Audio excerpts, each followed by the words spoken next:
தொழுகை நமக்கு இறைவனுக்கு இடையில் அந்த தொடர்புக்காக நான் சொல்லுகிறேன். ரசூல் ஸல்லல்லாஹு அலைஹி வஸல்லம் அவர்கள் அல்லாஹ் தஆலா இப்ராஹிம் அலைஹிஸ்ஸலாத்தை குர்ஆனிலே சொல்லுகின்ற பொழுது வகான யஅமுரு அஹ்லஹு பிஸ்ஸலா, இது ஒரு மிக முக்கியமான இடம். நம்ம டைமுக்கு தொழுகிறதுக்கு, உரிய நேரத்தில் தொழுகிறதுக்கு, தொழுகையில் ஒரு சந்தோஷம் அடைகிறதுக்கு, நிம்மதி அடைகிறதுக்குள்ள ஒரு வழி என்ன தெரியுமா? நான் ஏற்கனவே சொன்ன போராட்டம் மட்டுமல்ல, நாம் தொழுவது போன்று நமது குடும்பத்துக்கு தொழுகையை அடிக்கடி ஏவக்கூடியவர்களாக இருந்தால் தொழுகை நம்மகிட்ட பழகிடும்.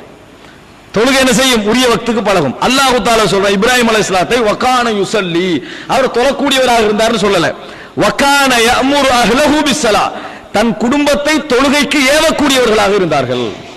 தன் குடும்பத்தை தொழுகையை கொண்டு ஏவக்கூடியவர்களாக இருந்தார்கள். அப்படின்னா என்ன?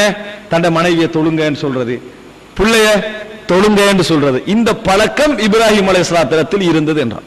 வகான யஅமுரு அஹ்லஹு பிஸ்ஸலா, நம்ம தொழக்கூடிய முக்கியமான நம்ம என்ன செய்வோம்?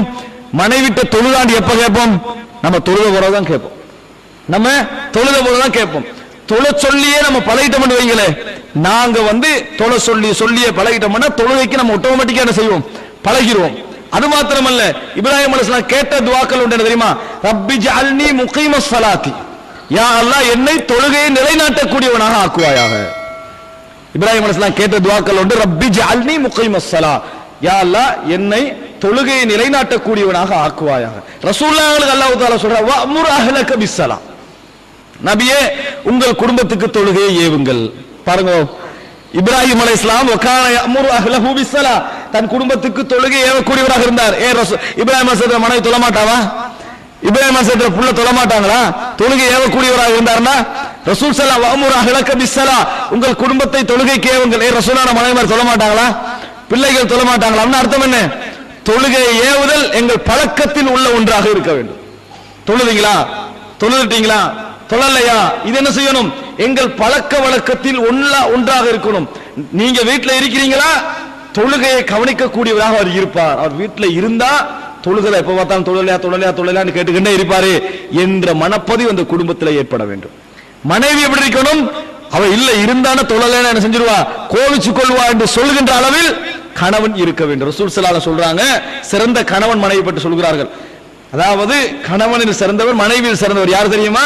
கணவனை இரவுக்கு தொழ எழுப்பாட்டி எழும்பாத நேரத்தில் அவரை எழுப்புவதற்காக தண்ணீர் தெளிக்கிறாரோ அந்த மனைவி என்று சொன்னாங்க ரசூலுல்லாஹ். அதே போலதான் மனைவிக்கு ரசூலுல்லாஹ் கணவனையும் சொன்னது. இதான் சிறந்தவர்கள் என்று ரசூல் ஸல்லல்லாஹு அலைஹி வஸல்லம் சொன்னாங்க. ஒருமுறை ரசூலுல்லாஹ் எழும்பி சொன்னி, யார் இந்த மனைவிமார்களை எழும்ப மாட்டாங்களா? ரசூலுல்லாஹ் சொல்றாங்க, ஏன் யாஜூஜ் மௌஜூஜ் அடைக்கப்பட்டிருக்கக்கூடிய பகுதியில் ஒரு சான் திறக்கப்பட்டு விட்டது என்றார் ரசூல் ஸல்லல்லாஹு அலைஹி வஸல்லம். ஒரு சான் திறக்கப்பட்டு விட்டது, மனைவிமார்கள் எழும்ப மாட்டார்களா? ரசூல் ஸல்லல்லாஹு அலைஹி வஸல்லம் எழுப்பாற்றதுக்கு சொல்றாங்க. அப்ப என்ன அர்த்தம்? ரசூல் ஸல்லல்லாஹு அலைஹி வஸல்லம் குடும்பத்தில் ஏவர பழக்கம். குடும்பத்தில் இது நிறைய குறைவு சகோதரர்களே. ஏசறதுக்கு மட்டும் இந்த தொழுகையை டொபிக்கா வச்சுக்கிறான். நீ தொழுகா தானே அப்படி என்ன செய்வோம்? ஒரு டைம்ல அந்த தொழுகையை வச்சு ஏசறதுக்கு மட்டும் யூஸ் பண்ணிட்டு முடிச்சு. டைமுக்கு தொழுகிற பழக்கம் இருந்தானே எப்ப பார்த்தாலும் என்று ஒரு காரணத்தை சொல்லி ஏசுறது. இதுக்கு தான் நம்ம இதை யஅமுரு அல்ல யுஹதிரு, எச்சரிக்கிறது, யஸ்துமு ஏசுறது, யஅமுரு என்ற ஏவுறது. ஒவ்வொரு முறையும் டைமுக்கு தொழுதுங்களா?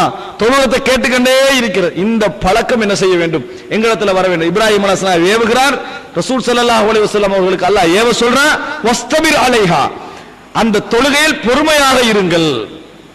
இன்னொரு இடத்துல வஸ்தஈனு பிஸ்ஸப்ரி வஸ்ஸலா வ இன்னஹா லகபீரத்துன் இல்லா அலல் காஷியின், நீங்கள் பொறுமையை கொண்டும் தொழுகையை கொண்டும் இறைவனிடத்தில் உதவி தேடுங்கள். வஸ்தஈனு என்றா நஸ்தஈன், இய்யாக நஅபுது வ இய்யாக நஸ்தஈன், உன்னிடத்திலே உதவி தேடுகிறோம், உன்னையே வணங்குகிறோம், உன்னிடத்திலே உதவி தேடுகிறோம் சொல்றோமே, அந்த மாதிரி வஸ்தஈனு பிஸ்ஸப்ரி வஸ்ஸலா வ இன்னஹா லகபீரத்துன் இல்லா அலல் காஷியின், தொழுகை பொறுமையை கொண்டு இறைவனிடத்தில் உதவி தேடுங்கள்.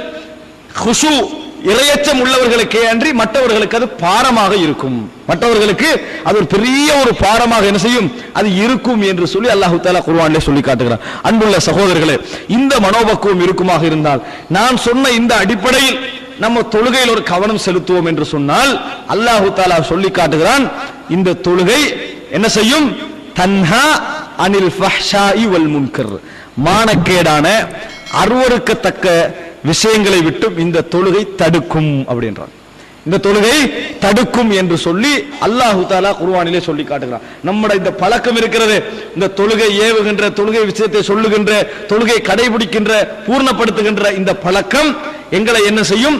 மானக்கேடான பாட்டு கேட்க கூடாது, சினிமா பார்க்க கூடாது, விபச்சாரத்தின் பக்கம் போக கூடாது, பொய் பேச கூடாது, அவமானமான கெட்ட வார்த்தைகள், தூசணங்கள் பேசுகின்ற முறையை என்ன செய்யும்? அது இல்லாமக்கிரும். எது? இந்த மாதிரி வார்த்தை.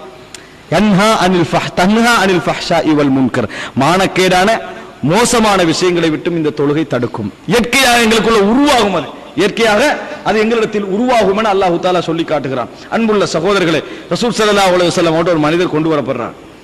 அவர்கிட்ட ஒரு சின்ன சின்ன விஷயங்களை திருடுகின்ற பழக்கம் இருக்கிறது. ரசூல் ஸல்லல்லாஹு அலைஹி வஸல்லம் அவர்கள் அவரை பத்தி கேட்கிறாங்க, இவர் தொழக்கூடியவராக இருக்கிறாரா அப்படின்னு ரசூலுல்லாஹ்விட்ட சொல்லப்படுகிறது. அந்த மனிதரை பற்றி சொல்லப்படுகிறது, அவர்கிட்ட தொழுற பழக்கம் இருக்கிறான். அல்லாஹ்வின் தொழுற பழக்கம் உள்ளவர். ரசூல் ஸல்லல்லாஹு அலைஹி சொல்றாங்க, நிச்சயமாக அந்த தொழுகை ஒரு நாள் அந்த பாவத்தை விட்டும் அவரை தடுக்கும் என்று சொன்னார்கள். ஒரு சஹீஹான செய்தி இது. எப்படி நல்லா புரிஞ்சுக்கணும் இந்த ஹதீஸை. ஒரு மனிதர் தொழுகிறாரு, அல்லாஹ்வுக்காக தொழுது கொண்டிருக்கிறார், ஆனா அவர்கிட்ட ஒரு தவறு இருந்து கொண்டிருக்கிறது. ரசூலுல்லாஹ் அல்லாஹ் அந்த தொழுகை அவரை தடுக்கும் என்றாங்க. இந்த செய்தி எப்படி புரிஞ்சுக்கொள்ளணும்? எனவே களவெடுக்கலாம், விளங்கிட்டானே, நம்ம தொழுவிட்டிக்கிறது தானே, களவெடுக்கலாம். என்றைக்கா ஒரு நாள் தடுக்கும் என்று ரசூலுல்லாஹ் சொல்லிக்கிறாங்கன்றவனை தடுக்காது. அப்படி நினைக்கிறானே அவனுக்கு அது கூட்டு மேலே குறைக்காது. யார் ஒரு தவறை தவிர்க்க முடியாமல் அல்லது ஏதோ ஒரு காரணத்திற்காக செய்து கொண்டிருக்கிறானோ, அதே நேரத்தில் மற்ற விஷயங்கள் எல்லாம் கடுமையாக முயற்சி செய்து பாவத்தை விடுவதற்கான முயற்சியும் செய்து கொண்டிருக்கிறானோ, அவனை இந்த தொழுகை என்ன செய்யும்? தடுக்கும் என்பதை நாங்கள் புரிந்து கொள்ள வேண்டும்.